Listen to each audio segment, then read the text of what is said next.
Shalom, this is Daniel. I'd like to talk to you for a couple of minutes about something very important. The world is on shaky ground right now, and it just got a little bit shakier with the events that have taken place in Afghanistan. And I share this with you because my concern is about not just the fallout for the West and the United States and the allies of the United States. My concern is about Israel. There is very little doubt for those of us who are believers that the man who currently occupies the White House, not the man who deserves to be in the White House, who should be in the White House, but the man who actually is in the White House right now. He has made a decision which I think a lot of people would, in general, agree with, that after 20 years, it's about time that the United States left Afghanistan. And one of the reasons why I say that is because there's only one way to deal with Muslim fundamentalists, and that's force and strength. You can't negotiate compromises with them. And let me explain why. We were friends for a long time with a former Muslim fundamentalist named Walid Shoebat. Some of you know that. We had learned early on, maybe 14, 15 years ago, about how Muslims view dealing with enemies, if you will. And I'm not talking about all Muslims. Please don't assume that I'm indicting all Muslims. There are secular Muslims just like there are secular Gentiles and secular Jews. I'm talking about whom the West typically refers to as radicals, which, by the way, is a term Muslims don't use. In the Muslim world, they are simply called believers, fundamentalists. The term radical was made up in the West to identify what in the Muslim world is called believers or fundamentalists. They don't negotiate the tenets of Islam. The tenets of Islam are to be adhered to 24/7. If you negotiate or compromise on any one of those tenets, it is in Islam considered blasphemy, which is punishable by death. So, was it possible to win the battle against ISIS, Al-Qaeda, the Taliban, and whomever in Afghanistan? The Russians pulled out a long time ago. They saw that it was not winnable. Why? It's got nothing to do with how many soldiers, how many arms you've got, how many bombs you've got. No, it's an ideology. You can't bomb an ideology. And in that part of the world, Islam rules.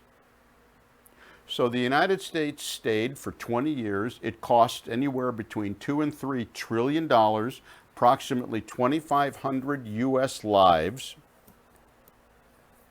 And what does the U.S. have to show for it? Right now, you're seeing the fruits of all of that. They're exiting. Now, do I think the U.S. should have pulled out? Yeah, I believe it was a futile effort. Do I support the way it's been done? Absolutely not. And this is the criticism that Joe Biden has brought upon himself. Justifiably so. Now, let's look at Israel. Israel is not that far away. Iran is even closer. Okay? Over $80 billion in sophisticated, state-of-the-art weapons have been abandoned by the United States. Planes, tanks, vehicles, helicopters, weaponry, communications equipment, surveillance equipment, you name it. And don't think for a moment that a significant percentage of that is not going to fall into the hands of Iran and therefore into the hands of its proxies, i.e. Hezbollah in Lebanon and Syria and Hamas in Gaza. Israel has much to be concerned about. And so if you're a prayer warrior, I would urge you to ramp up your prayers. If you're not a praying person, this would be a good time to start. Israel is in danger at this point. And don't think Hamas hasn't been emboldened by this. They have. Incendiary balloons have been sent across the border into Israel, setting fires. And Hamas is just like any other fundamentalist Islamic group. Their goal is not a two-state solution to live peacefully side by side with the Jewish state of Israel. Their goal, by virtue of their own charter, which is available online for anyone to see, is the destruction of Israel and the annihilation of the Jewish people. There is no compromise there. In fact, to a Muslim fundamentalist, or what you might call a radical, compromise on any Islamic tenet is viewed by them as blasphemy, and it is punishable by death. By death.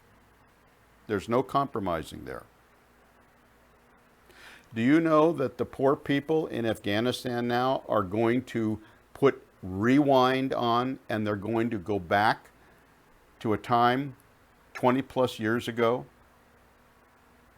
when the authorities hung people in public squares, that if you steal something, you don't get charged with a misdemeanor and maybe have to pay a fine. No, your hand gets cut off. If you're a woman and you wear a skirt and part of your legs are showing, that is considered unacceptable. You could be stoned to death. And women now will no longer be allowed to go to school, to be elected to the government, to have jobs. They will now become what they used to be under Islamic fundamentalism, property. No matter what the Taliban say, okay, they are trying to put on a good face right now for public relations perspective. But I have very little doubt that in the near term, you are going to see things go back to exactly how they were. They are living in 7th century barbaric fundamental Islam. And I fear for the people, especially those who helped Americans over the last 20 years. So what I'm asking you to do at this point is to pray for Israel. Israel has plenty of their own problems. They didn't need this. I mean, Israel's dealing with COVID, and the situation has gotten much worse recently. But again, you have to put that in perspective, just like in the United States. There's a lot of cases. The news is full of how many cases there are. Look at how many deaths there are. The survival rate in Israel, and in the U.S. for that matter, is over 98%. So we need to put this in perspective. Is it equivalent with a death sentence? No.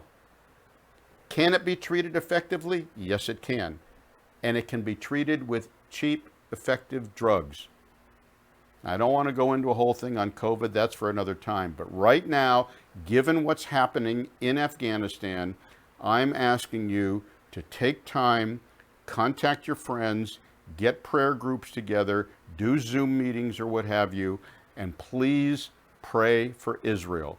Because as long as there is a void which Joe Biden has created in Afghanistan, that does not bode well for the safety and security of Israel. That's one of the reasons why Prime Minister Naftali Bennett is in Washington right now as I speak, speaking with the president. I'm sure that he is trying to put together some sort of coordinated plan which may or may not, and at this moment I don't know and can't say, but it may or may not include a strike on the nuclear capabilities of Iran. That remains to be seen. So that's it for now. Just wanted to update you. And again, the most important thing I'm asking you to do is pray and pray for Israel and its safety and security. Thank you and bless you.